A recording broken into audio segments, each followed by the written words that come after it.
And this paying attention to complexity and connection is particularly important in how we create new economic opportunity, which is the focus of Team 1, how we prepare talent, which is the focus of Team 2, how we make places, which is the focus of Team 3, and how we configure our transportation network, which is the focus of Team 4. So the answer to the question of how we get, well, before I go there, what would it look like? What would a future Stamford look like if it was truly connected? Downtown and the neighborhood centers, you know what? Yeah. So here's a few of the things that come to mind to me. One is that we would have a resilient, thriving, organically innovative city, meaning our strength and innovation comes from what our innate skills are, what makes Stamford different. It's not something that we kind of borrowed from somebody else. And a city that pulses as a talent magnet, with the schools deeply connected to the economy and to the community, and a home for both singles and families of all incomes, all races, a model of green living where the human system enhances the natural system and where we're a net producer of clean energy, clean water, and clean air. Not just a low carbon footprint, not just climate neutral, but climate positive. We can figure out how to do that. There's a major business opportunity in climate change that we can seize.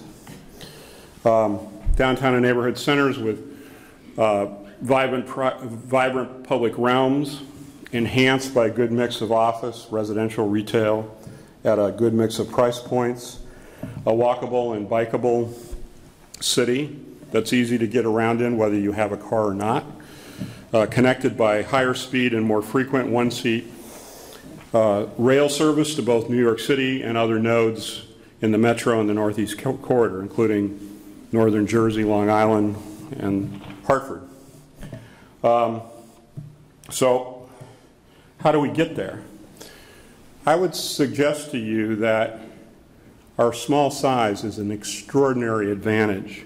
If you think about New York City versus Stamford, the city of New York employs 250,000 people. The city employees in New York are twice the population of Stamford. So how do you break the silos in a place like that?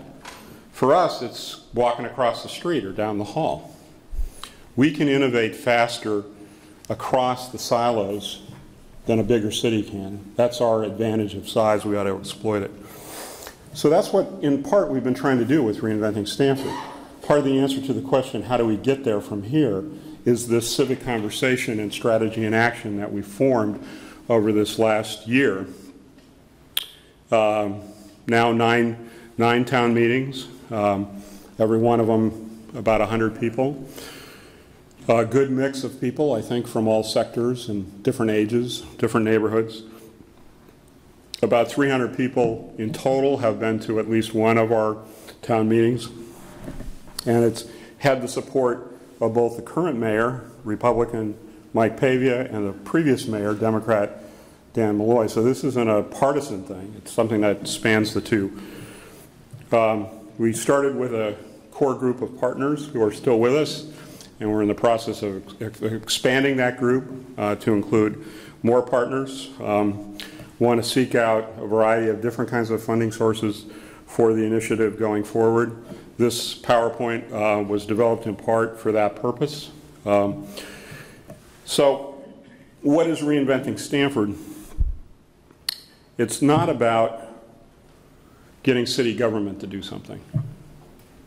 The most important thing about Reinventing Stamford is that it's given a very talented group of people the license to design their own future. That's incredibly powerful. So how are we organizing to exploit this incredible group of talent that we've convened? We've identified these 4 different areas. if you will, opportunity, talent, place, and transportation, and have organized a group of conveners that are really world-class. You met some of them last time. You're going to meet some more of them tonight. And what we're going to do now is hear in different ways from each of them. This is the screensaver that I have. This is my dog, Donzella. She's happy to be here. Portuguese Penengo Pequeno, by the way.